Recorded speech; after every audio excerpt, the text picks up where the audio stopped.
문을 열고 들어서는 순간 저는 온몸이 얼어붙는 것을 느꼈어요. 거실 소파에 앉아있던 새아버지의 얼굴이 순간 일그러졌고 그 옆에 앉아있던 새아버지의 여동생이라고 소개받았던 그 여자는 황급히 자리에서 일어났습니다. 두 사람의 당황한 표정이 모든 것을 말해주고 있었거든요. 제 손에는 사설 탐정이 건네준 파일이 들려 있었어요. 20장 남짓한 그 서류. 뭉치에는 지난 반년간 우리 가족을 속여온 치밀한 거짓말의 증거들이 빼곡히 담겨 있었습니다. 엄마 명의로 된 건물의 권리 이전 서류, 통장, 거래 내역, 그리고 무엇보다 충격적인 것은 새아버지와 그 여자가 함께 찍힌 오래된 사진들이었거든요. 새아버지가 벌떡 일어나며 저를 향해 다가왔어요. 그동안 엄마에게 보여줬던 다정한 모습은 온데간데 없이 사라지고 완전히 다른 사람의 얼굴이 되어 있었습니다. 그의 목소리에는 지금까지 들어본 적 없는 날카로움과 분노가 가득했죠. 저는 한 걸음 뒤로 물러서며 엄마 방 쪽을 바라봤어요. 방문이 굳게 닫혀 있었고 그 안에서는 아무 소리도 들리지 않았습니다. 평소 같으면 제가 오는 소리를 듣고 반갑게 마중 나오셨을 엄마가 보이지 않는다는 게 이상했어요. 제가 엄마가 어디 계시냐고 물었을 때 새아버지는 더욱 험악한 표정을 지었습니다. 어머니는 지금 상태가 안 좋아서 누워 있으니 오늘은 그냥 가라고 하더군요. 하지만 그때 엄마 방에서 작은 소리가 들려왔어요. 방문 틈새로 새어나오는 희미한 목소리였죠. 그 한마디가 제 등을 밀었어요. 저는 새아버지를 밀치고 엄마 방으로 달려갔습니다. 방문을 열고 들어간 순간 본 엄마의 모습을 저는 평생 잊을 수 없을 거예요. 하지만 이 모든 일이 어떻게 시작됐는지 제대로 얘기하려면 2년 전으로 돌아가야 해요. 저는 김은영, 올해 49입니다. 서울 강서구에서 남편과 대학생인 아들 하나를 키우며 살고 있어요. 오빠 은수는 저보다 1살 위로 의정부에서 작은 공장을 운영하고 있고요. 저희 남매는 어릴 때부터 엄마 손에서 컸습니다. 아버지는 제가 중학교 때 교통사고로 돌아가셨거든요. 엄마 김정수는 올해 73이세요. 아버지가 돌아가신 후 혼자서 저희 남매를 키우시느라 정말 고생이 많으셨습니다. 남편 없이 두 아이를 키운다는 게 얼마나 힘든 일인지는 저도 아이를 키워보니 알겠더라고요. 엄마는 공사판 한바집으로 시작해서 나중에는 제법 큰 식당까지 운영하셨어요. 새벽 4시에 일어나서 밑반찬을 준비하고 공사장 근로자들 아침밥을 차려주는 일을 수십 년간 하셨습니다. 손에 굳은 살이 박이고 허리가 휘어가면서도 저희 학비며 생활비를 대주셨거든요. 그 시절 엄마의 하루는 정말 길고 힘들었어요. 새벽 3시 반에 알람이 울리면 바로 일어나셔서 머리를 대충 빗고 앞치마를 두르셨습니다. 그리고 차가운 물에 손을 담그고 물을 썰고 감자를 삶고 김치를 꺼내는 일부터 시작하셨죠. 겨울이면 손가락 끝이 터서 반창고를 붙이고 일하시는 날이 많았어요. 새벽 5시면 큰 가마솥에 밥을 지으셨습니다. 30명분의 밥이니까 엄청난 양이었죠. 그 옆에서는 된장찌개나 김치찌개를 끓이시고 한쪽에서는 계란말이며 생선구이며 반찬들을 준비하셨어요. 좁은 한바집 안은 연기와 열기로 가득했고 엄마는 그 안에서 혼자 모든 걸 준비하셨습니다. 6시 반쯤 되면 공사장 아저씨들이 하나둘씩 오기 시작했어요. 거친 손으로 흙먼지를 털어내며 들어와 앉는 아저씨들을 보면서 엄마는 김이 모락모락, 나는 밥과 찌개를 정성스럽게 퍼주셨습니다. 많이 드시라 하시며 웃는 엄마의 얼굴에는 땀방울이 송골송골 맺혀 있었죠. 그렇게 악착같이 모은 돈으로 강서구의 작은 상가 건물 한 채와 그 옆에 나대지를 사셨어요. 지금 시세로는 15억 원이 넘는 재산입니다. 엄마는 그 건물 1층에서 작은 반찬 가게를 하시며 노후를 보내고 계셨고요. 저희 남매가 다 결혼해서 나간 후 엄마는 혼자 사시게 되셨어요. 처음에는 자유롭다며 좋아하셨지만 시간이 지날수록 적적해 하시는 게 눈에 보였습니다. 특히 코로나 시기에는 더 심했어요. 그나마 가끔 오던 손님들도 뜸해지고 저희도 자주 찾아뵙지 못하니까 하루 종일 혼자 계시는 날이 많아졌거든요. 엄마의 하루 일과는 거의 정해져 있었어요. 아침 6시쯤 일어나서 라디오를 들으며 간단한 체조를 하시고 아침밥을 드신 후에는 반찬 가게 문을 여셨습니다. 하지만 손님이 많지 않으니까 대부분의 시간을 혼자 보내셨죠. 가게 안은 늘 조용했어요. 냉장고가 웅웅거리는 소리와 벽시계가 째깍거리는 소리만 들릴 뿐이었습니다. 엄마는 의자에 앉아서 뜨개질을 하시거나 신문을 읽으시며 손님을 기다리셨어요. 가끔 동네 아줌마들이 와서 반찬을 사가면 그나마 대화라도 할 수 있었지만 그런 날은 많지 않았습니다. 점심시간에는 근처 직장인들이 몇 명 오기도 했지만 오후가 되면 다시 한산해졌어요. 저녁 6시쯤 가게 문을 닫고 나면 혼자서 저녁을 드시고 TV를 보시다가 잠자리에 드시는 게 일상이었습니다. 주말에는 더 외로워 보이셨어요. 가게도 문을 안 여시고 하루 종일 집에만 계시는 경우가 많았거든요. 그런 엄마가 작년 봄부터 절에 다니기 시작하셨어요. 집에서 걸어서 10분 거리에 있는 대웅사라는 작은 절이었습니다. 처음에는 그냥 산책 삼아 가끔 들르시던 것이 어느새 매일 가시게 됐죠. 대웅사는 정말 아담한 절이었어요.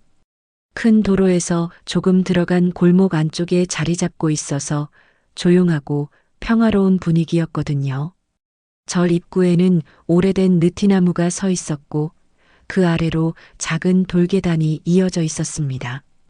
계단을 올라가면 작은 대웅전과 삼성각, 그리고 신도들이 모이는 법당이 있었죠. 엄마는 처음에 그냥 산책하다가 우연히 들어가 봤는데 분위기가 좋아서 계속 가게 됐다고 하셨어요. 특히 아침 예불 시간에 들려오는 목탁 소리와 독경 소리가 마음을 편하게 해준다고 하셨거든요. 절에 다니기 시작한 후 엄마의 표정이 확연히 밝아졌어요. 전화를 드릴 때마다 절에서 만난 사람들 얘기를 재미있게 해주셨거든요. 오늘은 어떤 할머니가 재미있는 얘기를 했다거나 스님의 법문이 특별히 좋았다거나 하는 이야기들이었습니다. 엄마는 절에서 하는 여러 모임에 참여하기 시작하셨어요. 아침 예불에 참석하고 경전 공부 모임도 나가고 가끔은 다른 신도들과 함께 산사순례도 다녀오셨습니다. 처음에는 어색해 하셨지만 시간이 지날수록 절 생활에 익숙해지셨죠. 엄마는 절에 다니면서 부쩍 몸단장에도 신경을 쓰기 시작하셨어요. 예전에는 집에서 입던 편한 옷만 입고 지내셨는데 이제는 외출할 때 단정한 옷차림을 하려고 애쓰셨거든요. 어느 날 엄마가 새 옷을 사고 싶다고 하셔서 함께 백화점에 갔던 적이 있어요. 한복 매장에서 고급스러운 생활한복을 고르시는 모습이 보기 좋았습니다. 오래간만에 자신을 위한 소비를 하시는 모습이었거든요. 그날 백화점에서의 엄마 모습이 아직도 선명해요. 매장에 들어서자마자 진열된 옷들을 보시며 눈을 반짝이셨거든요. 판매원이 다가와서 어떤 옷을 찾으시는지 물어봤을 때 엄마는 조금 쑥스러워 하시면서도 절에 입고 갈 단정한 옷을 찾는다고 하셨습니다. 엄마는 그날 연보라색 생활한복과 연한 베이지색 가디건을 사셨어요. 거기에 어울리는 구두와 가방도 함께 골랐고요. 총 100만 원이 넘게 나왔지만 저는 기꺼이 계산했습니다. 엄마가 그렇게 예쁘게 차려입고 다니실 생각을 하니 기뻤거든요. 저희 남매는 엄마가 늦은 나이에나마 자신만의 시간을 갖고 즐기시는 것이 기뻤어요. 평생을 자식들을 위해서만 살아오신 분이 이제라도 당신 자신을 위한 삶을 사시는 것 같아서 다행이라고 생각했거든요. 하지만 그때만 해도 저는 몰랐어요. 엄마 주변에 수상한 사람들이 접근하고 있다는 걸 말이에요. 작년 11월 어느 일요일 오후였어요.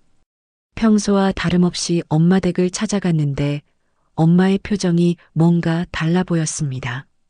평소보다 더 들뜨고 설레는 듯한 모습이었거든요. 현관에서부터 느껴지는 분위기가 달랐어요. 엄마가 마중 나오시는 걸음걸이부터 가벼워 보였고 얼굴에는 뭔가 비밀스러운 미소가 떠 있었습니다. 엄마는 제가 차를 준비하는 동안 방에서 뭔가를 꺼내 오셨어요. 작은 선물 상자였습니다. 분홍색 리본으로 곱게 포장되어 있었는데 엄마가 받으신 선물인 것 같았거든요. 상자를 받아든 엄마의 손가락이 살짝 떨리는 게 보였어요. 엄마가 상자를 열어 보이셨어요. 안에는 예쁜 목걸이가 들어 있었습니다. 진주 목걸이는 아니었지만 나름 고급스러워 보이는 장신구였거든요. 작은 꽃 모양의 펜던트가 달린 목걸이였는데 엄마 취향에 잘 맞는 것 같았어요. 제가 어디서 나신 거냐고 물었을 때 엄마는 수줍게 웃으셨어요. 절에서 한 분이 주셨다고 하시더라고요. 절에서 누가 이런 선물을 주신다는 건지 이해가 안 됐습니다. 스님이 신도들에게 개별적으로 선물을 주시는 경우는 거의 없거든요. 제가 더 구체적으로 물어보니까 엄마는 말을 흐리며 머뭇거리셨어요. 뭔가 말하기 어려워하시는 눈치였거든요. 남자분이신데 나이도 비슷하고 정말 좋은 분이라고 하시더라고요. 그 말을 하실 때 엄마의 볼이 살짝 붉어지는 게 보였습니다. 그 순간 저는 뭔가 이상한 느낌이 들었어요. 엄마 또래의 남자가 엄마에게 선물을 줬다는 얘기였거든요. 혹시 무슨 특별한 관계가 있는 건 아닌가 하는 생각이 스쳤습니다. 제가 조심스럽게 혹시 특별한 분이시냐고 물었을 때 엄마는 얼굴이 빨갛게 달아오르셨어요. 이른이 넘으신 분이 그런 표정을 지으시니 보기 좋기도 하고 한편으로는 걱정스럽기도 했거든요. 엄마는 그런 건 아니고 그냥 좋은 분이라고 하시면서 계속 말을 흐리셨습니다. 그 후 몇 주 동안 엄마는 그분에 대한 얘기를 조금씩 해주셨어요. 이름은 박종민이고 78이며 부인을 몇 년 전에 여의고 혼자 지낸다고 하셨습니다. 자식들은 있지만 모두 멀리 살고 있어서 가끔 안부 정도만 확인한다고 했어요. 박종민 씨는 젊었을 때 무역업을 했다고 했어요. 지금은 은퇴해서 연금으로 생활하고 있으며 역시 혼자 지내는 것이 적적해서 절에 나오기 시작했다고 했습니다. 엄마 말씀으로는 정말 교양 있고 다정한 분이라고 했어요. 박종민 씨와 엄마는 자주 만나기 시작했어요. 절에서 만나는 것은 물론이고 절 모임이 끝난 후에도 함께 차를 마시거나 산책을 하기도 했다고 했습니다. 가끔 박종민 씨가 엄마에게 작은 선물을 주기도 했어요. 목걸이 외에도 스카프나 화장품, 건강식품 같은 것들이었습니다. 엄마는 그런 관심을 정말 좋아하셨어요. 오랜만에 누군가가 자신을 여자로서 대해주는 것이 좋으셨던 것 같아요. 아버지가 돌아가신 지 30년이 넘었으니까 그동안 그런 경험이 전혀 없으셨을 테니까요. 몇 달이 지나자 박종민 씨와 엄마의 관계는 더욱 가까워졌어요. 거의 매일 만나게 됐고 엄마의 하루 일과는 완전히 박종민 씨 중심으로 바뀌었습니다. 엄마는 박종민 씨와 만날 날을 손꼽아 기다리셨어요. 만날 때마다 새 옷을 입고 나가시고 머리도 더 자주 하러 가셨습니다. 저는 엄마의 변화된 모습을 보며 복잡한 마음이었어요. 한편으로는 엄마가 행복해 하시니까 다행이라는 생각이 들었지만 다른 한편으로는 혹시 누군가에게 속고 계시는 건 아닌가 하는 걱정도 들었거든요. 그런데 올해 초 엄마가 폭탄 선언을 하셨어요. 2월 중순 어느 토요일 저녁이었습니다. 엄마가 갑자기 저와 오빠를 불러 모으신 거였어요. 중요한 얘기가 있다며 꼭 와달라고 하셨거든요. 엄마 댁에 도착했을 때 엄마는 평소보다 정성스럽게 차려입고 계셨어요. 새로 사신 한복을 입고 화장도 진하게 하셨습니다. 뭔가 중요한 자리라는 것을 보여주는 차림이었거든요. 거실 테이블에는 평소보다 좋은 차와 과자가 준비되어 있었어요. 엄마는 저희가 자리에 앉자 찻잔을 정성스럽게 준비해 주셨어요. 그리고는 잠시 망설이시더니 입을 여셨습니다. 중요한 얘기가 있어서 불렀다고 하시면서 박종민 씨와 결혼하려고 한다고 하시더라고요. 엄마의 말에 저와 오빠는 동시에 깜짝 놀랐어요. 어느 정도 예상은 했지만 막상 들으니까 충격이었거든요. 오빠가 가장 먼저 반응했습니다. 어머니께 너무 성급한 거 아니냐며 만난 지 얼마 안 됐잖냐고 했어요. 저도 오빠의 말에 동조했습니다. 엄마께 물론 좋은 분을 만나서 행복하시면 저희도 기쁘지만 결혼은 큰 일이니까 조금 더 신중하게 생각해 보시라고 말씀드렸어요. 하지만 엄마의 마음은 이미 정해져 있는 것 같았습니다. 엄마가 말씀하시길 이제는 자식들에게 짐이 되지 않고 살고 싶다고 하셨어요. 박종민 씨와 함께 살면 서로 의지가 되고 저희 자식들도 엄마 걱정을 덜하게 될 거라고 하셨거든요. 저와 오빠는 더 구체적인 얘기를 듣고 싶었어요.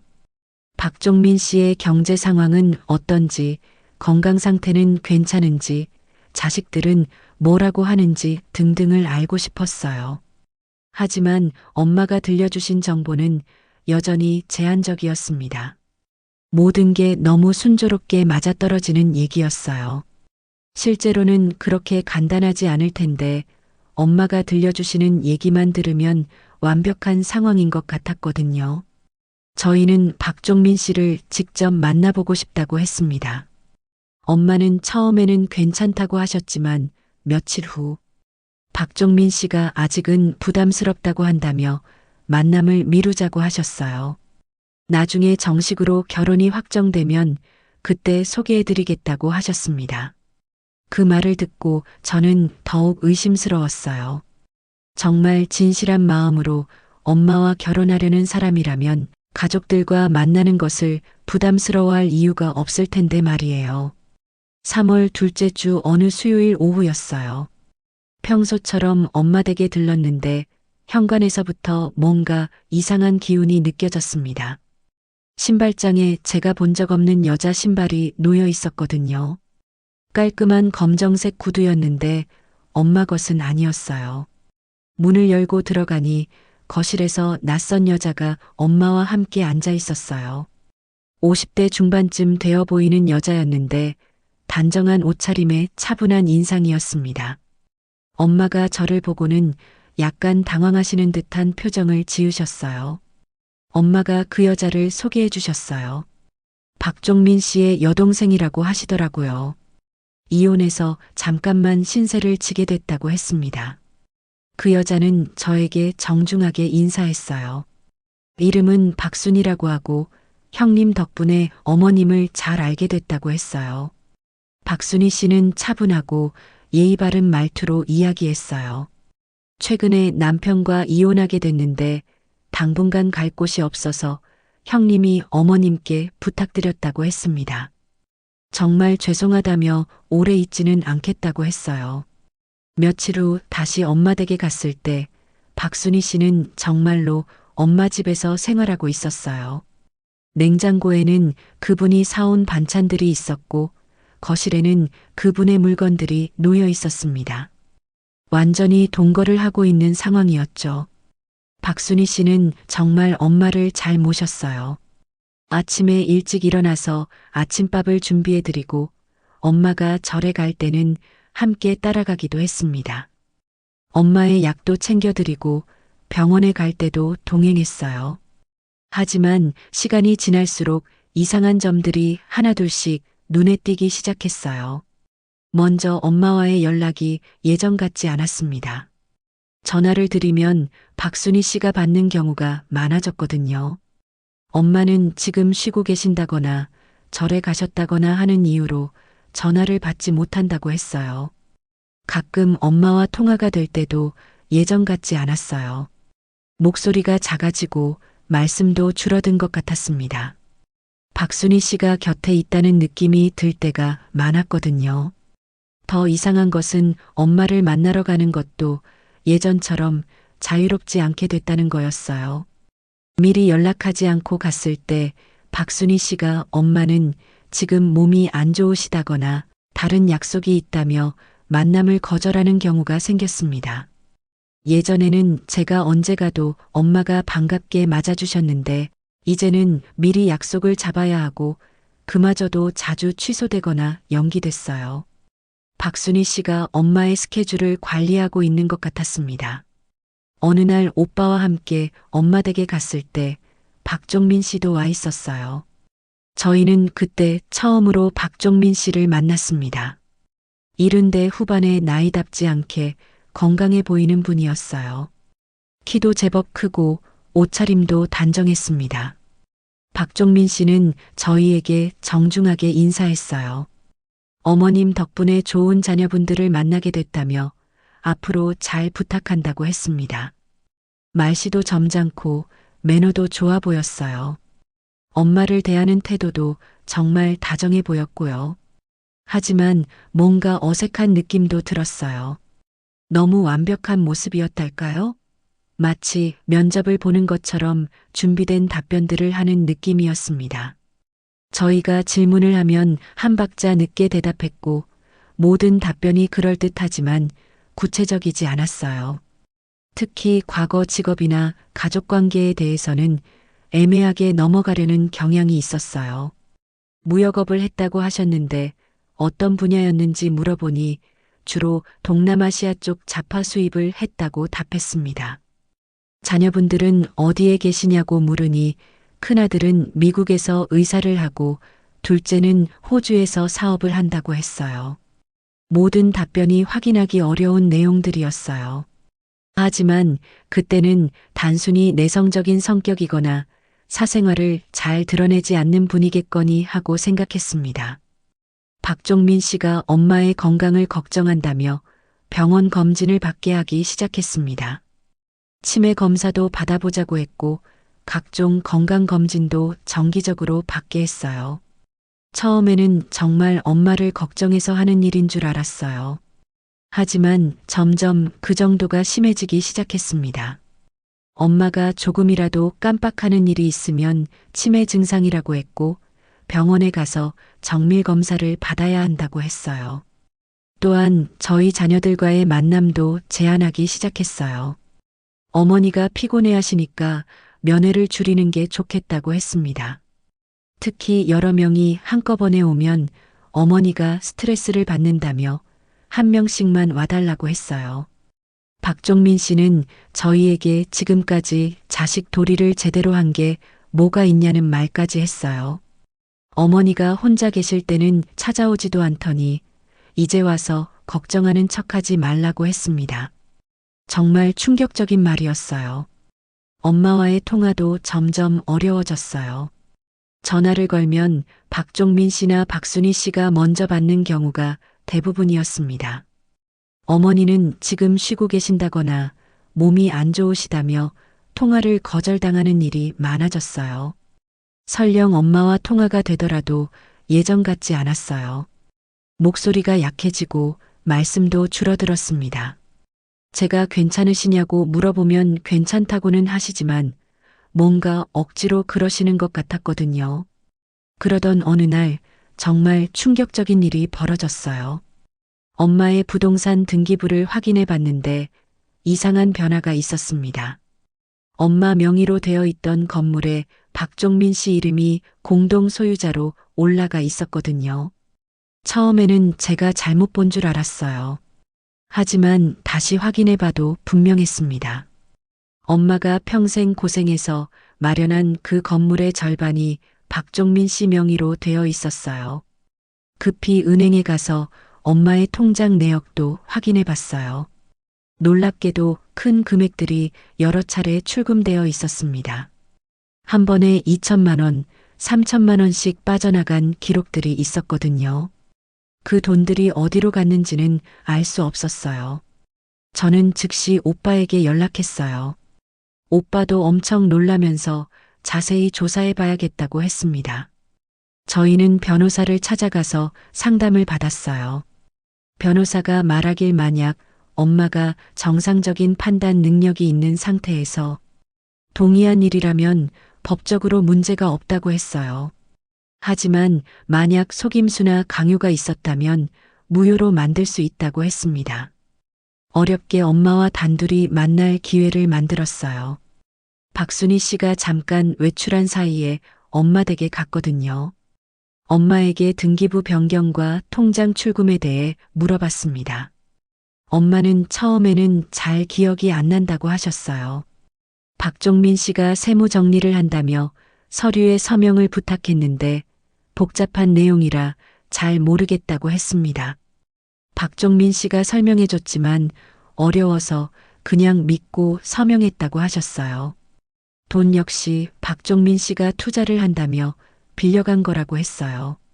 좋은 투자처가 있으니 돈을 맡겨두면 이자를 쳐서 돌려주겠다고 했다는 거예요. 엄마는 박종민 씨를 믿고 있다고 하셨습니다. 하지만 엄마의 표정이 예전 같지 않았어요. 뭔가 불안해하시는 것 같았고 자신감도 없어 보이셨습니다. 제가 혹시 무슨 일 있으시면 언제든 연락하라고 했을 때 엄마는 눈물을 글썽이시며 고개를 끄덕이셨어요. 그 모습을 보고 저는 확신했어요. 분명히 뭔가 잘못되고 있다는 걸 말이에요. 엄마가 누군가에게 속고 있거나 강요당하고 있다는 걸 느꼈습니다. 저는 오빠와 상의해서 사설 탐정을 고용하기로 했어요. 박종민 씨와 박순희 씨가 정말 어떤 사람들인지 제대로 알아봐야 한다고 생각했거든요. 사설 탐정 조사는 일주일 정도 걸렸어요. 그리고 그 결과는 저희의 최악의 우려를 현실로 만들어줬습니다. 박순희 씨는 박종민 씨의 여동생이 아니었어요. 이혼녀도 아니었고요. 사실은 박종민 씨와 10여 년간 동거해온 내연녀였습니다. 둘은 예전부터 함께 여러 지역을 돌아다니며 비슷한 수법으로 독거노인들을 속여온 전문 사기꾼들이었어요. 박종민 씨의 과거 직업도 거짓이었어요. 무역업을 했다는 것도 거짓이고 자식들이 해외에 있다는 것도 거짓이었습니다. 실제로는 사기 전과가 여러 차례 있는 범죄자였어요. 둘의 수법은 매우 교묘했어요. 먼저 박종민 씨가 독거노인들이 많이 모이는 절이나 경로당, 복지관 등에 나타나서 타깃을 물색했습니다. 경제적으로 여유가 있으면서도 외로운 노인을 찾는 거였어요. 타깃이 정해지면 박종민이 먼저 접근했어요. 같은 처지의 외로운 남자로 접근해서 동병상련의 감정을 자극했습니다. 그러면서 점차 상대방의 신뢰를 얻고 재산 상황과 가족 관계를 파악했어요. 어느 정도 관계가 형성되면 결혼이나 동거를 제안했어요. 그 과정에서 박순희가 등장했습니다. 여동생이라며 소개하고 이혼해서 갈 곳이 없다는 명목으로 함께 살기 시작했어요. 두 사람이 함께 생활하면서 점차 피해자를 외부와 단절시켰어요. 자녀들과의 연락을 차단하고 기존의 사회적 관계도 끊어버렸습니다. 그러면서 피해자가 오직 자신들에게만 의존하도록 만들었어요. 그 다음 단계는 의료적 조작이었어요. 피해자의 건강을 지나치게 걱정하는 척하면서 각종 병원 검진을 받게 했습니다. 특히 치매 검사를 받게 하고 정상 판정이 나와도 초기 증상이 있다며 거짓 정보를 퍼뜨렸어요. 이런 식으로 피해자의 판단 능력에 의문을 제기하면서 재산 관리를 대신하겠다고 나섰어요. 복잡한 법률 서류들을 들이밀며 세무 정리나 상속 준비라는 명목으로 서명을 받아냈습니다. 마지막에는 완전히 재산을 빼앗고 나서 타깃을 버리고 다른 지역으로 이동했어요. 지금까지 최소 10명 이상의 노인들이 이런 식으로 당했다고 탐정이 말해줬습니다. 저는 그 보고서를 받아든 순간 온몸이 떨렸어요. 엄마가 그런 악질 사기꾼들에게 속고 있었다는 게 믿어지지 않았습니다. 그리고 동시에 엄청난 분노가 치밀어 올랐어요. 저는 즉시 오빠에게 연락했어요. 오빠도 보고서를 보고는 말을 잇지 못했습니다. 저희는 바로 경찰서에 신고하기로 했어요. 하지만 그 전에 엄마를 구해내야 했습니다. 저희는 그날 밤 엄마 댁으로 향했어요. 탐정 보고서를 들고 가서 박종민 씨와 박순희 씨의 정체를 밝히고 엄마를 데려오기로 했습니다. 그리고 지금 저는 그 보고서를 손에 들고 엄마 댁 문 앞에 서 있었어요. 문을 열고 들어서는 순간부터 모든 게 시작될 거였습니다. 현관문을 열었을 때 박종민 씨와 박순희 씨의 당황한 표정을 본 순간 저는 모든 게 확실해졌어요. 이 사람들이 정말로 엄마를 속이고 있었다는 걸 말이에요. 박종민 씨가 벌떡 일어나서 저에게 화를 냈을 때 저는 더 이상 참을 수 없었어요. 평소에 다정한 모습은 온데간데 없고 완전히 다른 사람이 되어 있었거든요. 저는 엄마 방으로 달려갔어요. 방문을 열고 들어간 순간 침대에 누워 계신 엄마를 봤습니다. 엄마는 정말 많이 야위어 계셨어요. 몇 달 사이에 완전히 다른 사람이 되신 것 같았습니다. 엄마가 저를 보고는 눈물을 흘리시며 제 이름을 부르셨어요. 그동안 얼마나 무서우셨을까 싶어서 제 마음도 아팠습니다. 저는 엄마를 꼭 안아드리며 이제 괜찮다고 제가 데려가겠다고 말씀드렸어요. 박종민 씨가 뒤쫓아 들어와서 어머니는 지금 몸이 안 좋으시니까 건드리지 말라고 했어요. 하지만 저는 탐정 보고서를 꺼내 보이며 모든 걸 다 안다고 말했습니다. 박종민 씨의 얼굴이 순간 창백해졌어요. 박순희 씨도 마찬가지였습니다. 저는 이제 끝났다고 경찰에 신고했다고 말했어요. 그때부터 상황이 급박하게 돌아갔어요. 박종민 씨는 처음에는 발뺌하려고 했지만 탐정 보고서에 나온 구체적인 증거들을 보고는 포기하는 것 같았습니다. 저는 오빠에게 전화해서 경찰을 부르고 동시에 엄마를 집으로 모시고 왔어요. 엄마는 그동안 얼마나 힘드셨을지 계속 울기만 하셨습니다. 집에 와서 엄마에게 자세한 얘기를 들어봤어요. 박종민 씨와 박순희 씨가 어떻게 엄마를 통제했는지, 어떻게 재산을 빼돌렸는지 하나하나 확인했습니다. 엄마가 말씀하시길 처음에는 정말 좋은 사람들인 줄 알았다고 하셨어요. 박종민 씨는 정말 다정했고 박순희 씨도 친딸처럼 잘해줬다고 했습니다. 하지만 점점 엄마를 통제하기 시작했고 나중에는 거의 감금 상태였다고 하셨어요. 외출도 함부로 못하게 했고 전화도 못 받게 했어요. 자식들과 만나는 것도 제한했고 조금이라도 반항하면 치매 환자 취급을 했다고 해요.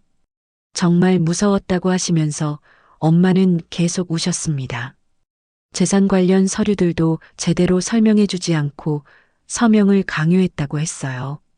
복잡한 세무 관련 일이라며 그냥 서명만 하면 된다고 했고 엄마가 의문을 제기하면 치매 증상이라며 병원에 데려가겠다고 협박했다고 해요. 저희는 즉시 법적 대응에 나섰어요. 경찰에 정식으로 고발했고 변호사를 통해 재산 회복 절차도 시작했습니다. 다행히 아직 모든 재산이 빠져나가지는 않았어서 상당 부분을 되찾을 수 있었어요. 박종민 씨와 박순희 씨는 결국 구속됐어요. 수사 과정에서 다른 피해자들도 여러 명 밝혀졌고 이들의 범죄 수법이 언론에도 크게 보도됐어요. 재판 과정에서 밝혀진 사실들은 정말 충격적이었습니다. 이들은 무려 10여 년간 전국을 돌아다니며 같은 수법으로 독거노인들을 속여왔던 거였어요. 피해자만 해도 15명이 넘었고 피해 금액은 수십억 원에 달했습니다. 재판에서 박종민은 징역 10년, 박순희는 징역 8년을 선고받았어요. 또한 피해자들에게 손해배상을 하라는 판결도 내려졌습니다. 하지만 이들이 이미 빼돌린 돈 중 상당 부분은 회수하기 어려운 상황이었어요. 무엇보다 이 사건을 통해 독거노인들을 노리는 범죄가 얼마나 심각한지 알게 됐어요. 고령화 사회가 되면서 혼자 사는 노인들이 늘어나고 있는데 이런 분들을 노리는 범죄도 함께 증가하고 있다는 거였습니다. 하지만 무엇보다 중요한 건 엄마가 무사히 돌아오신 거예요. 몸은 많이 상하셨지만 다행히 큰 병은 없으셨습니다. 정신적인 충격이 컸지만 시간이 지나면서 점차 회복되고 계세요. 지금 엄마는 저희 집 근처로 이사 오셨어요. 혼자 두지 않고 언제나 가족이 곁에 있다는 걸 느끼실 수 있도록 하고 있습니다. 앞으로는 이런 일이 다시는 일어나지 않도록 더 세심하게 관심을 가질 거예요. 무엇보다 엄마의 외로움을 먼저 헤아리지 못했던 저희 자신을 반성하고 있어요. 만약 저희가 엄마의 마음을 더 잘 챙겼다면 이런 일은 일어나지 않았을지도 모르거든요.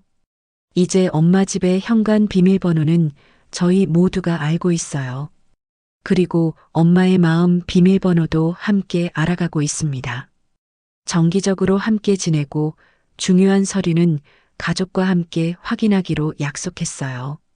며칠 전 저희 가족이 모두 모인 저녁 식사 자리에서 엄마가 말씀하셨어요.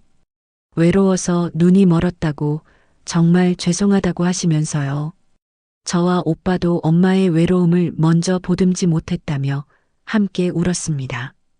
그날 밤 엄마는 처음으로 환하게 웃으셨어요. 오래 비어있던 가족의 자리가 다시 채워지는 기분이었습니다. 그리고 저는 다짐했어요. 다시는 엄마를 혼자 두지 않겠다고, 엄마의 마음을 더 세심하게 살피겠다고 말이에요. 이제 저희는 새로운 방식으로 살아가고 있어요. 엄마와 더 자주 만나고 더 많은 대화를 나누고 있습니다. 예전에는 일주일에 한두 번 정도 안부 전화를 드리는 게 전부였는데 이제는 거의 매일 연락을 주고받아요. 엄마도 건전한 동호회나 봉사활동을 통해 좋은 사람들과 만나고 계세요. 처음에는 사람들을 만나는 걸 무서워하셨지만 시간이 지나면서 점차 마음을 열기 시작하셨습니다. 동네 복지관에서 하는 요리 교실에 다니시고 독서 모임에도 참여하고 계세요. 특히 엄마가 다른 독거노인들을 위한 강연을 하시는 모습이 인상 깊었어요. 복지관에서 요청해서 비슷한 피해를 예방하기 위한 교육 프로그램에 참여하신 거였습니다. 처음에는 부끄럽다고 하셨지만 다른 분들이 같은 피해를 당하지 않도록 하기 위해서라며 용기를 내셨어요.